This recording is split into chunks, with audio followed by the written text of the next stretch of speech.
Mirror, mirror on the wall, who is the fairest of them all? The power of self-esteem and how it affects how we see ourselves and how we see the world around us. What is the biggest obstacle that comes and stands between me and relating effectively with other people and even with myself? And that is something that I call the tyranny of perfectionism. Intellectually, we all know that we are not perfect. And yet, feeling-wise and behavior-wise, so many of us, and I include myself, because once again, this is something I have been fighting, something I have been challenging myself with, something I have been striving to grow in the area, is perfectionism, because we do tend to behave and operate that way. What is perfectionism anyway? Well, perfectionism is the curse of believing that self and or life should be perfect without flaw. I'll repeat that again because it's important, I believe, to be aware of what in the world is this curse that we're going to spend some time talking about and how it negatively affects the process of developing positive, healthy self-image. Perfectionism is the curse of believing that yourself and your life should be perfect. It should be without flaw. And to me, that is a curse. And that's why it becomes a tyrannical factor in how we feel and how we behave. The tyranny of perfectionism. Now, under the tyranny of perfectionism, there are several concepts that do refer and do affect how this plays in our life. The first thing I'll share with you is, of course, that we're talking about degrees again. We're talking about being able to have low perfectionistic needs as well as very high perfectionistic needs. And part of personal growth is being able to confront those needs and saying, are they appropriate for my needs right now? I personally have confronted my perfectionistic needs and have decided that they were a little too high for where I wanted to be. So I've developed a process for lowering them, and that's what part of Wellness Radio is doing, is to provide you with assistance in confronting your area of perfectionistic tendencies, your perfectionistic feelings, expectations, attitudes, and deciding, are they appropriate? Are the low degrees appropriate for your needs in some areas of life, or are you needing some higher needs in order to overcome some other patterns of behavior? So when we talk about perfectionism, recognize that we are saying that it, like most feelings and behaviors, does come in degree. It's not either you have perfectionism or you don't have perfectionism. You are able to conquer it and eliminate it, or you have it so bad that it totally dictates your life. Most of us, once again, live in that continuum of behavior and feelings known as a differentiation scale, like 1 to 10, 1 to 100, but it comes in varying degrees. One characteristic of perfectionism, we defined it as the curse of believing that self and life should be perfect and without fear. Well, one of the characteristics is you will notice the shoulds, the ought tos, the behavior pattern that says one should be doing this, one ought to be doing this, one has to be doing that. Albert Ellis, the psychologist from New York, refers to it as masturbation, the abuse of self with must, have tos, shoulds, and oughts. The shoulds is a constant overall feeling of never doing well enough or being even good enough as a person, as an entity. That constant nagging overall feeling of never feeling that you're doing well enough in whatever you do, no matter how skilled or talented, or that you're not quite good enough. You're constantly striving to improve your goodness. Another characteristic of the shoulds is that values and rules of living that you grew up with. You know, we talked about those tapes a little earlier. Well, those tapes gave you values, they gave you rules of living, and that you grew up with. And those tapes constantly comparing the way you are with the way you should be. See, it's kind of like a little internal court system going on in your head. These tapes compare the way you are with the way you should be according to these tapes that were dictated by parents, your friends, your schools, your churches, all of this from an external source. And when they compare you, they reach the judgment that you are inadequate or you're wrong. After they take all this material from the past, they compare it with the way you are now, and they say, hey, this is not the way you should be. Therefore, you are judged inadequate or you are judged wrong. Oftentimes, you will hear people say, if only. If only such and such would occur, or if only I'd had a different break in life. If only something like this had not occurred, or if something else had occurred. You can see the people who have perfectionistic tendencies trying to get through with only if life could be perfect, then I would be happy, I would be successful, I'd have a good relationship, and on and on and on. Perfectionistic papers, perfectionistic patterns of behavior that we seek as we go through and develop our self-esteem. There are people who are looking for perfect eating habits. Like when I go out on the cruise ships, for example, there will be programs on nutrition. And people will go to them, and they are looking for the nutritionist to give them a perfect pattern of eating. They want to eat things that are low in cholesterol, or no cholesterol, or this or that. And rather than saying healthy eating could be a part of being healthy as a physical person, they look for the perfect eating pattern.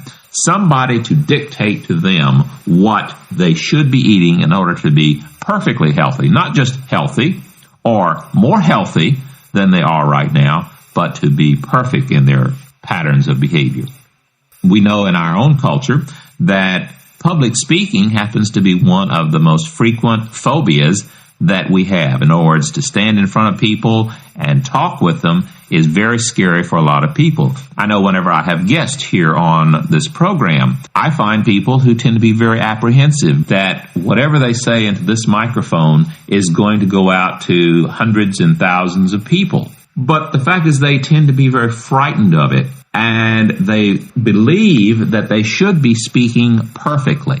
If I'm going to speak into this microphone, and if it doesn't come out perfect, if I don't pronounce every word clearly and correctly, and I don't space my pace of living or my pace of speaking, then if I even make a mistake like I just did, then somehow that makes this less worthy.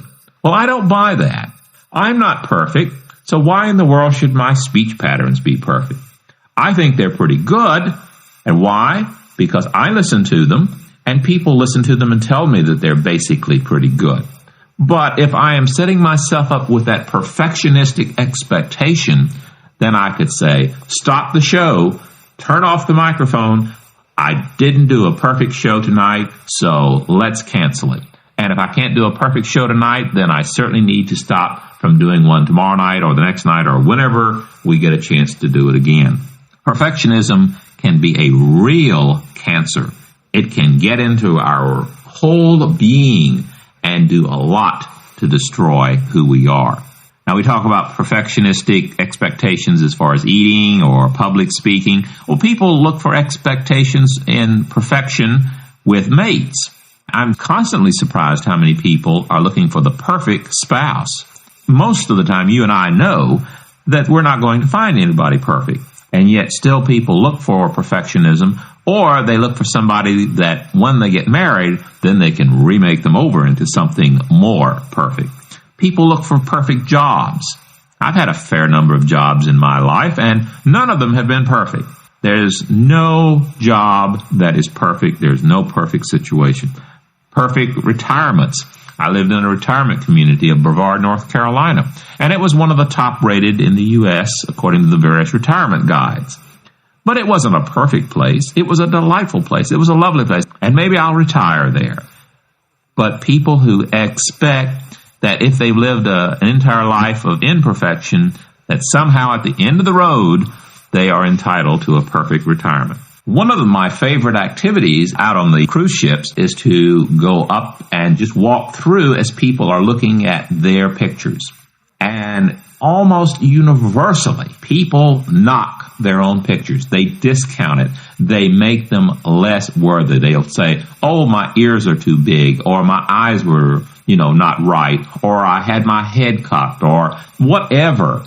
They discount how they look. And I'll hear this over and over again. Well, you look just great, but my picture, oh no, it doesn't look like me, or there's something wrong with it. So there is a tendency to put ourselves down because we believe we should look a certain way. And we should always look just perfect whenever we get out. And if we don't, then we ought to do something about it. So when we talk about perfectionism, the shoulds, the oughts, the have-tos, the must, all of those are characteristics that go in to the real curse of perfectionism. Another factor is the self-depreciation or discounting. Now, the word discounting, of course, to us means that when we take something of a particular value and we offer it for less of a price. For example, your behavior or your being is never good enough. You have a continuous sense of self-depreciation. In other words, if there's always this awareness that one is never quite good enough, one has a feeling or a sense of self-depreciation. This is a feeling of always falling short, being inadequate, never arriving at the goal, but one must never stop trying. Whenever I go up and talk to people, and sometimes I will be on the ship and be perceived as a ship's staff person, and someone will say, well, you don't have to talk with me. You can go on and talk with other people like, these people are more important than I am.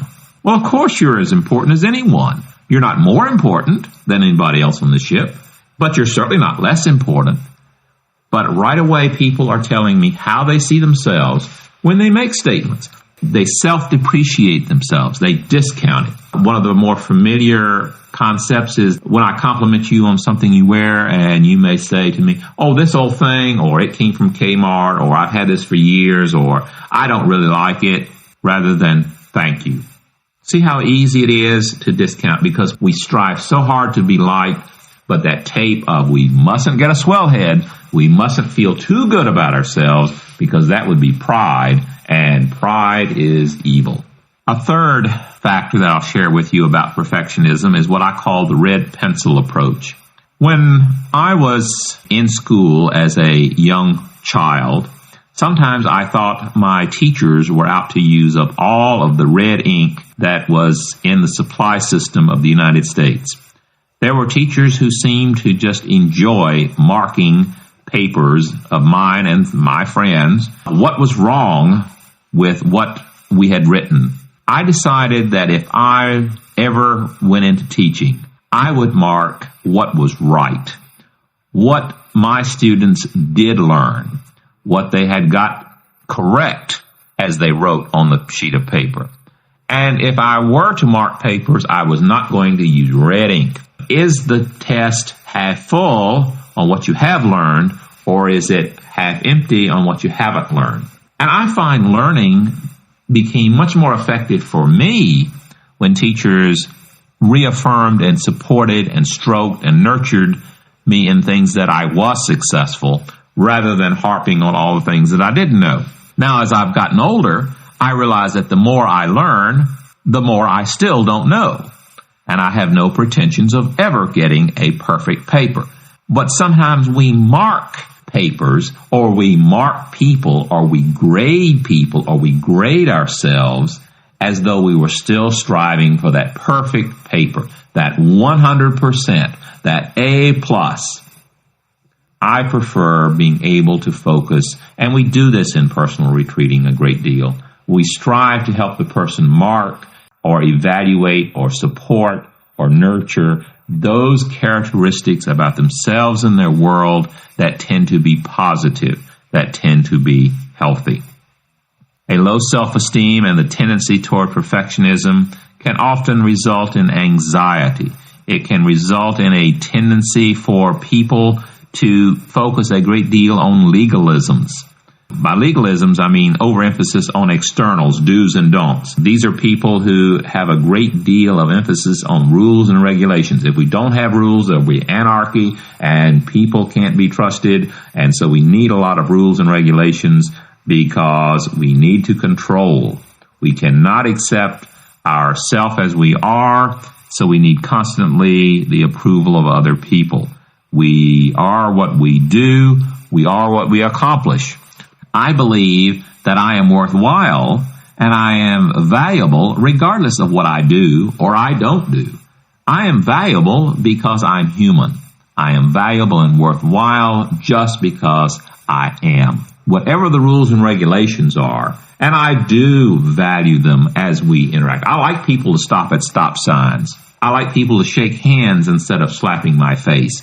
There are a number of things that I find very appropriate to have rules and regulation. Once again, we go back to degrees. People who find that everything needs to be regulated because you can't trust feelings, you can't trust people, you might lose control of yourself or the situation. Then we have a tendency to find someone who has perfectionism dominating their particular attitudes and behaviors. Now, what happens whenever all of this pressure piles up on people? Well, sometimes people break down or they break away and change. And I believe that's where the choices of personal growth come about. If one decides to continue to stay with perfectionistic behavior and use perfectionism to discount and lower their self-esteem, then eventually I believe there will be a breakdown.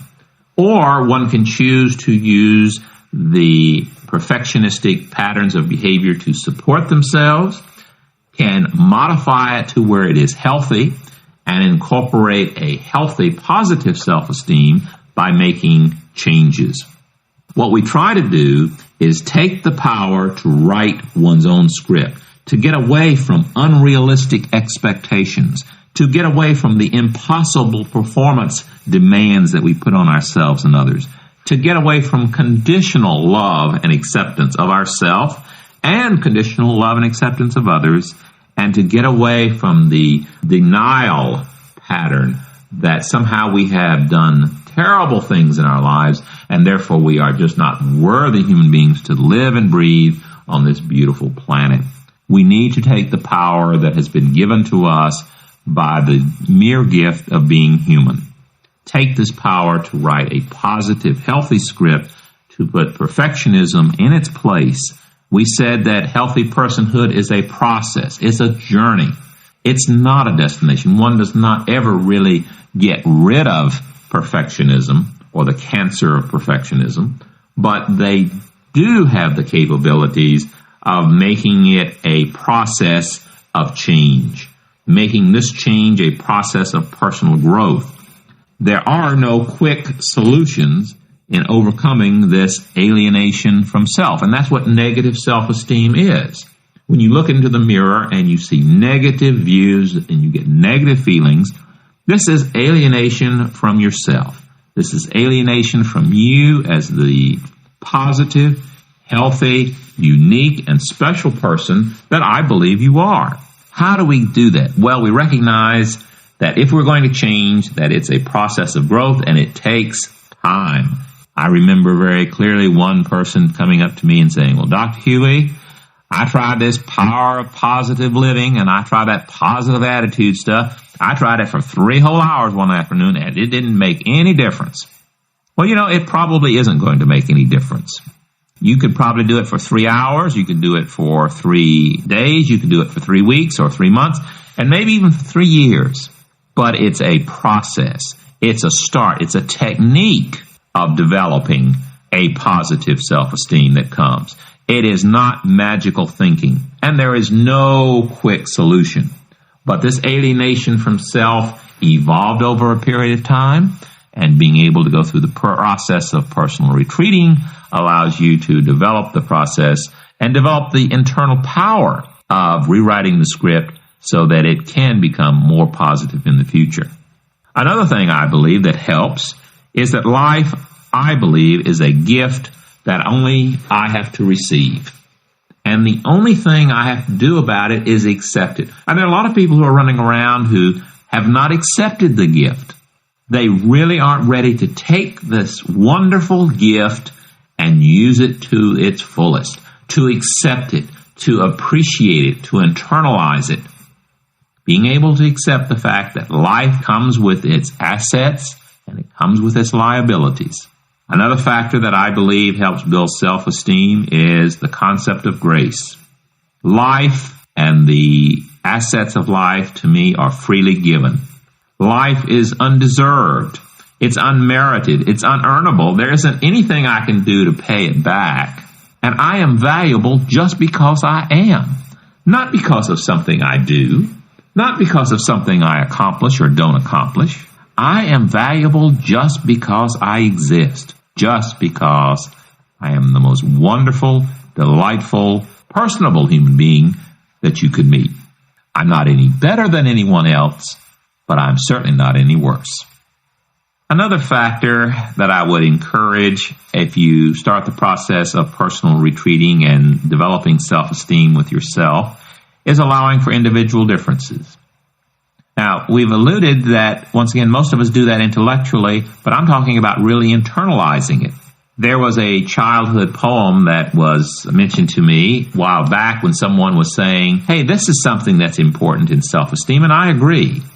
It goes, Jack Sprat could eat no fat, his wife could eat no lean, and so between them both, they licked the platter clean. This is an example of people allowing individual differences to work together. And that's a challenge for us, because I believe secretly down in our heart of hearts, most of us want the world to operate around our beliefs, our values, our parameters. We want the world to operate our way. And that's hard to do when you have so many different people with different beliefs and different value systems. That myth of the good norm that we've alluded to in previous programs, it's there. We believe that our norm is the best, and therefore it's hard to really value and appreciate individual differences in other people. Another concept that I would encourage is being able to accept ourselves as we are with varying degrees. And we have the power to define the labels that we attach to ourselves. If we want to put a label on our forehead that says lovable, we have that power. If we want to put a label that says standoffish and shy, then we put that label on there, because we're the ones who are writing the labels that we wear and the ones that we decide to attach to other people. So being able to accept ourselves, accept other people as they are, not saying that we agree or disagree with everything that people do and feel and say, but being able to accept them as the people that they are. They're basically doing like you and I. We're trying to do the best we can with the resources that we have. And I think I'm doing an okay job. I can do better because I intend to let my personal growth pattern continue to evolve and strengthen. I could always do worse. So part of it is just learning to accept myself and appreciate myself as I am with varying degrees. And that, I believe, is reality. That is reality of being able to accept this power, allowing myself to feel as well as think. As we combine all of this, it becomes fairly obvious that if we're going to feel positive about ourselves, we have to incorporate a number of opportunities and resources, and that whenever we look into the mirror, we can say, mirror, mirror on the wall, who is the fairest of them all? Well, it may or may not be me, but I still feel A-okay about who I am. I'd like to conclude this portion of the program with a quotation from Richard Bach in his book, Illusions. And he said unto them, if a man told God that he wanted most of all to help the suffering world, no matter the price to himself, and God answered and told him what he must do, should the man do as he is told? Of course, Master, cried the many, it should be pleasure for him to suffer the tortures of hell itself, should God ask it. no matter what those tortures, nor how difficult the task, an honor to be hanged, glory to be nailed to a tree and burned, if so be that God has asked, said they. And what would you do, the master said unto the multitude, if God spoke directly to your face and said, I command that you be happy in this world. As long as you live, what would you do then? And the multitude was silent. Not a voice, not a sound was heard upon the hillsides, across the valleys where they stood. And the master said unto the silence, in the path of our happiness shall we find the learning for which we have chosen this lifetime. I encourage you to choose the path of happiness and positive self-esteem.